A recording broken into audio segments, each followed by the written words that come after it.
Hi guys, this is Sam and welcome to Logic. In today's lesson, I want to talk to you about my experience of going back home and seeing my family after almost 2 years. In my vocabulary lessons, I usually bombard you with dozens of words around a specific topic, but today I've opted for a slightly different approach, so I can put my money where my mouth is, as it were, and show you that I can actually speak English naturally like a normal person and not just teach it. Plus, since COVID has taken its toll on all of us, one way or another, I think it's a good idea for me to share my experience as it might strike a chord with some of you. And if there is anything positive to be taken away from this tragedy, is how we've all come together as one because we're all in the same boat.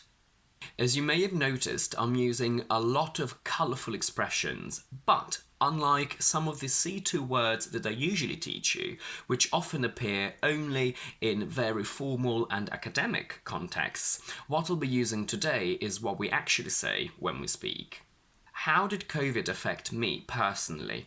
I live in London whilst all my family live in Italy. I usually go back home 3 times a year, over Easter, in the summer, and over Christmas. I was in Italy for Christmas 2019 and I came back to London on the 7th of January 2020, assuming that I would be going back to Italy for Easter. But as we all know, that did not come to pass because the pandemic broke out and the UK went into its first lockdown in March 2020.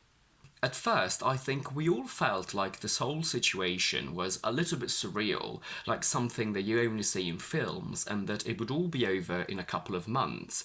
But as the weeks went by and I kept reading and hearing about it, it dawned on me that this pandemic was here to stay, and this realization hit me like a ton of bricks because I obviously started thinking about when I would be able to see my family again. Needless to say, I did not go home for Easter in 2020. I had a faint hope I might be able to go in the summer, which I wasn't, but what really got to me mentally was the realization that Christmas wasn't going to happen either. In Western culture, Christmas is a very important time of the year, for religious reasons for those who are religious, but also for those who are not, because it's prime family time. And up until last year, I could not have imagined a realistic scenario where I would miss Christmas, because I absolutely love the Christmas spirit and the family feeling that comes with it. So, when it became clear that I was not going to be able to go home for Christmas 2020, I was initially stunned, stumped for words, and outraged as well. But I have to admit, this whole situation came with one great upside that I'd never thought about before. Since my family live in Italy, every time I have time off for Christmas, Easter or the summer, I always go back home to Italy, which I absolutely love.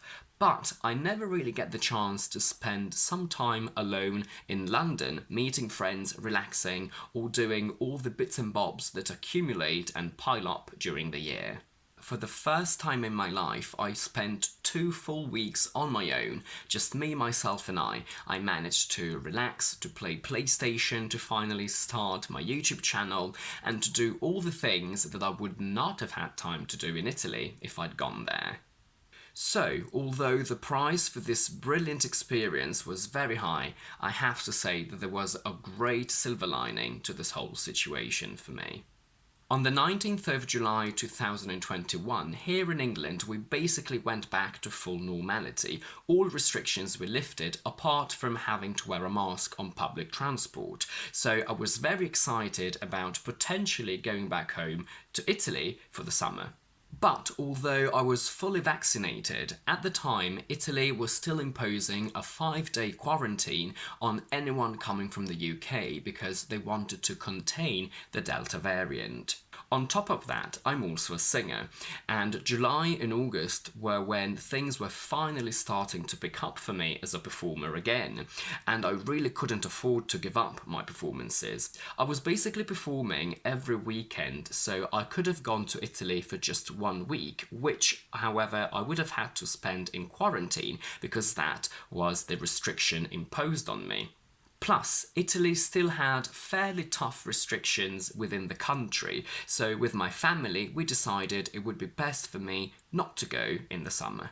The happy ending to this story, though, is that at the end of August, the 5-day quarantine was lifted by Italy, so I booked a ticket there and then, and it was perfect timing because I didn't have many performances in September, so I finally managed to go back home for 2 weeks in September after almost 2 years. Emotionally, it was a very strange experience because after 1 year and 9 months, I was very much used to not being with my family, and where it was very painful at the very beginning of the pandemic, by that time I'd grown inured to not seeing them, so the idea of actually meeting them again felt a little bit alien and distant and far away from me. So, although I was expecting to feel very excited about going back, I actually ended up feeling quite numb towards the idea. I was also worried that I would feel like I didn't belong there anymore because it had been such a long time, but all of these negative feelings immediately fell away as soon as I saw my mum and brother. I did feel a very slight initial detachment from their reality in Italy, but luckily it didn't last long at all. Overall, it was a whirlwind of amazing and great emotions and feelings because it felt much easier and better than I'd imagined. I was worried that we would struggle to adjust to each other as people, but we didn't, and that those 2 years had made us grow and drift apart as people, but they didn't. It was great to see how we deeply cherished our time together, and it felt brilliant, and I can't wait to go back this Christmas. And that's it for today. If you've recently seen your family after a very long time, just like I have, I hope you've had my same experience. If you like this video, please don't forget to give it a thumbs up and to subscribe to my channel down below. And in the meantime, I will see you next week with my next video.